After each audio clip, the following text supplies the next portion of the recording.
Hi everyone, Petrik here. Welcome to SFF Spotlight episode 73. By the end of this year, I predict that the last episode of SFF Spotlight will be episode 79 or episode 80. That's my prediction. Anyway, we are close to the end of the year. And as usual, this is where I will start talking about new Kickstarter campaign, new special edition, new book news, new cover reveal, and also noteworthy release in the adult science fiction and fantasy, adult science fiction and fantasy genre. And for today's video, I think I would just start by talking about Kickstarter campaign first. In today's video, I have in total about 15 topics to cover. And yeah, I will start by talking about the three Kickstarter campaigns that I want to spotlight. The first one, I want to spotlight Fatemarked. This is the Kickstarter campaign for the entire Fatemarked series by David Estes. This is an epic fantasy series, a popular and highly praised self-published fantasy series. I have wanted to read this series for quite a long time now, and I haven't got around to reading it yet. And now there is a Kickstarter campaign for the special edition for all 5 books, from Fatemarked up to the end of the series. And yeah, these are big books. Many fans of the series have compared this series, especially the other series that takes place in the same world, the Kingfall Histories, to the Stormlight Archive by Brandon Sanderson. And I consider that a massively high praise because the Stormlight Archive is one of my top favorite series of all time. Not only all 5 books in the series will come with a Smithsonian binding and acid-free paper, they will contain interior illustrations by Joe Requeza and Andrew Maleski. The reveals so far, all of them have been truly stunning, especially the one by Joe Requeza. I think the 3 artwork revealed from Joe Requeza so far have been some of the best work from the artist, and I cannot wait. I cannot wait to read this series. Plus, you will get a slipcase to put all 5 books inside. So it is all premium stuff, and at this moment, at the time of recording this video, I believe the Kickstarter campaign is about $6,000 or $5,000 short of funding. So it's really close to being funded, and then after that we can start to see all the stretch goals. Hopefully it will be able to reach all the stretch goals, and yeah, I want to wish David Estes and Merrick Books the best of luck in funding this Kickstarter campaign. I have no doubt that it will be funded, and I want to say thank you so much to David Estes for actually sponsoring me into this SFF Spotlight episode. It means a lot to me. And moving on to the next Kickstarter campaign, this is again for another Kickstarter campaign for a series that I have wanted to read for quite a while now. This is for the conclusion to the Keeper Chronicle series by Janice Andrews. This is for the Siege of Shadows, and I really like the color scheme for this one, even more than the color scheme of the previous 2 books. Siege of Shadows will conclude the trilogy, and so far have seen some artworks done by Sutthiwat Dechakamphu for the novel. And the Keeper Chronicle series and all the series that takes place in the same world, all of them have often been recommended to all readers, all fantasy readers who love reading the Raria Revelations and the Raria Chronicles by Michael J. Sullivan. And of course, because I'm a fan of those series, a really big fan, I want to read the Keeper Chronicles. I don't know when. I just hope that I can read it as soon as I can. The same goes for the Fatemarked series, of course. And the last Kickstarter campaign I want to spotlight, this one, it hasn't gone live yet. It will go live on, I think, in the month of November. But this is for the long-awaited sequel to the Gunmetal God's Ultimate Edition by Zamil Akhtar, Conqueror's Blood. And you know Zamil Akhtar, he went completely all out on the production of Gunmetal Gods. I haven't seen it in person yet, but again, he has revealed some artwork such as the cover art and also interior artwork for Conqueror's Blood, and yeah, it's looking absolutely gorgeous. Again, I have no doubt that when it comes to Zamil Akhtar and his books, he will go all out once again in producing the special edition for his series. And yeah, I will let you know once this Kickstarter campaign has gone live in the month of November. But that's it on the coverage of Kickstarter campaign.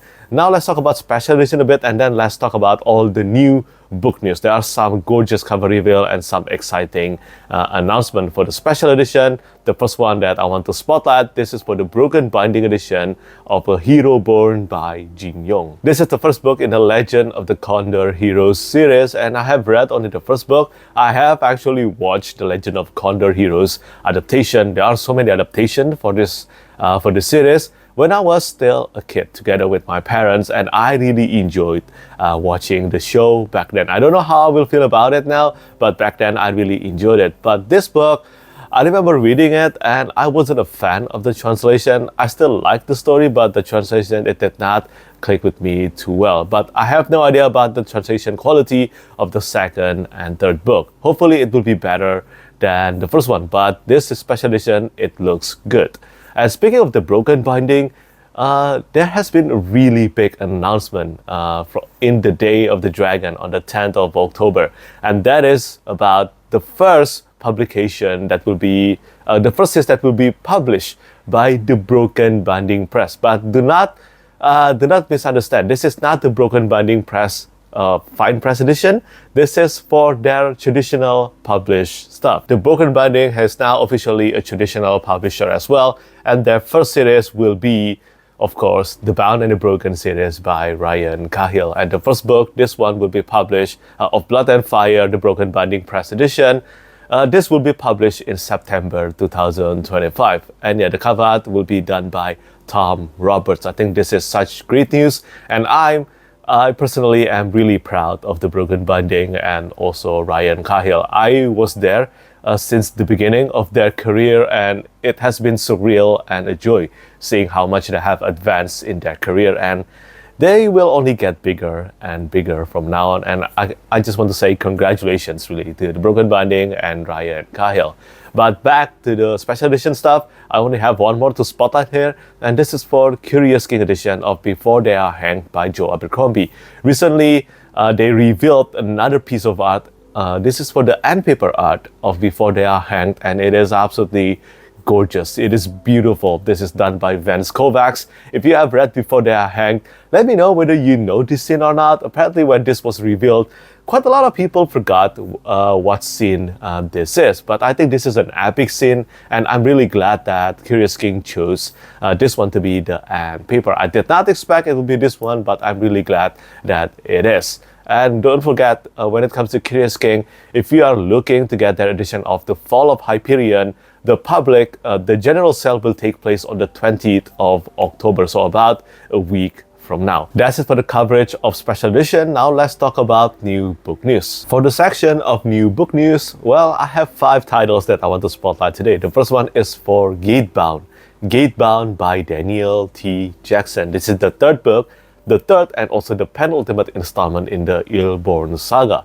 And this one is slated to be released in February 2025. So yeah, not long from now. I believe Daniel T. Jackson has mentioned there will be a detailed summary of the first 2 books as well. And I'm really happy about that. Again, I could be wrong about this though, but somehow I remember that he mentioned there will be a detailed summary. And I look forward to reading this one. I have really enjoyed reading Ill-Born and also the I Dual Sin. And I hope Gatebound will be the best of this series. If you love compelling character-driven fantasy, I think you cannot go wrong with trying reading the Ill-Born saga. And then after that, here are some super gorgeous cover reveal from Orbit Books. The first one, this is for The Grave Empire by Richard Swan. Once again, I had the privilege and honor of revealing this cover art. This is the newest book by Richard Swan. This one is going to be released in February 2025 as well. And the cover art, this one, this time it is not illustrated by Martina Vachkova. As you can see, the cover art here, it has a similar design to Empire of the Vampire by J. Christoph. And this one is illustrated by Philip Harris and designed by Ben Pryor. And I think it is a beautiful cover art, even though this book takes place in the same world as Empire of the Wolf trilogy, Richard Swan's previous trilogy. It takes place about 200 years after the conclusion of the Trials of Empire. So I expect it should be safe for you to dive into the Grave Empire without reading without reading Empire of the Wolf trilogy, without reading the Trials of Empire. I think it should be safe. I believe there will be some cameo appearance or maybe mention about the characters of Empire of the Wolf, but beyond that, I don't think there will be too much connection. At least that's from my expectation. But again, I look forward to reading this one. I really enjoyed reading Empire of the Wolf trilogy, and I hope the Grave Empire will start a new amazing series from Richard Swan. From the cover art, it really seems like this will be a flintlock epic fantasy, and there is an armored shark. That is so badass. And after that, the next one, again from Orbit Books, but this one is slated to be published in March 2025. This is the newest book from David Dalglish, The Radiant King. And yeah, this one, the cover art is done by the legendary and one of my top favorite artists of all time, Magali Villeneuve. I already read the first few chapters of The Radiant King, I think last year, and I loved it very much, really loved it very much. If all goes according to plan, I want to read The Radiant King within this month. I just had this gut and good feeling that this will be David Dalglish's best work so far. And that's saying a lot because I have enjoyed reading everything that I've read from David Dalglish. All of them have been really great. And this seems likely to be his best work so far. And take a look at that cover art. It is absolutely gorgeous. I love Magali Villeneuve's artwork so much. And yeah, this one is slated to be published in March 2025. And again, I would say thank you so much to Orbit for allowing me the pleasure to reveal the cover art of the Grave Empire and also the Radiant King. And then the next one, this is for a series that I haven't read yet. This is for Queen Demon by Martha Wells. This is the sequel to The Witch King. This one is going to be published in July 2025, and the cover art is once again illustrated by the same artist who did the cover art of the first book, Cynthia Sheppard. And yeah, I think it is once again another beautiful cover art. If you have read The Witch King, do let me know what you think about it. Did you enjoy it? I think I heard a bit of a mixed reception about The Witch King, but I don't know, maybe I could be wrong about that. Surprisingly, up until today, the only book by Martha Wells that I have read is really only the first book in the Murder Boss series, and somehow now I want to continue reading that series as well. But again, I know Martha Wells is a very prolific author. Let me know what are some of your favorite books from her. And finally, the last cover reveal I want to spotlight today, this is for Anji Kills a King by Evan Leikam. And yeah, Evan Leikam, some of you might know him as Book Review Kill on Bookstagram and also Book Talk. Really, probably one of the biggest bookstagrammer and book talker. I think he has more than 200,000 followers on both accounts. But this is a unique and also beautiful cover art done by Oliver Barrett.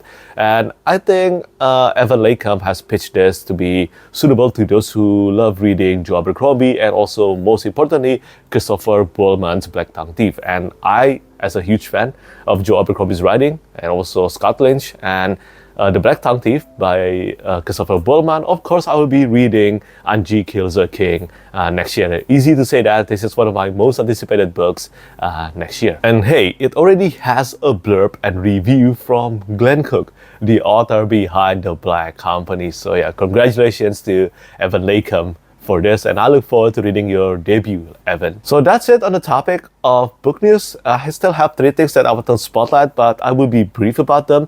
The next one is for the noteworthy release. This is for The Blood of the Old Kings by Sung Il Kim with the cover done by Dominic Meyer. And right now, I think as I'm recording this video, I think a review copy is on the way to me right now. I look forward to reading this one. Ever since the reveal, I've been a bit interested in trying out The Blood of the Old Kings, and I actually met the author at Worldcon when I was in the UK. I actually had the pleasure of meeting the author, and he was really nice. And I look forward to reading his debut, I think his adult fantasy debut novel in the English language, translated by Anton. And now we move on to the final 2 topics, and these are anime related. The first one is about One Piece. One Piece, apparently, I think this is the first time it happens in about 20 years, I think. But this is the first time One Piece, the anime, will be delayed by 6 months. Well, I don't know whether to call this a delay or not, but anyway, the One Piece anime will be back in April 2025. That's 6 months of waiting. I think this is the first time it happens in, as I said, maybe 20 years. And this is, I think, to improve the quality of the animation as well. And I'm quite amazed at that, even though I dislike the pacing of the anime. The animation so far for the past few episodes, I think they have been absolutely insane.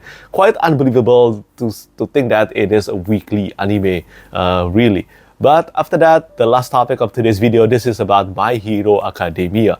Another anime that will be back in the year 2025, and this time with a final season. My Hero Academia, the manga has ended, and now the anime will be ending next year. And if you love superhero stories, I think you really should try reading or watching My Hero Academia. I think the manga is overall better because the anime, after I think the 4th season or something, it just took a plummet in the animation and color.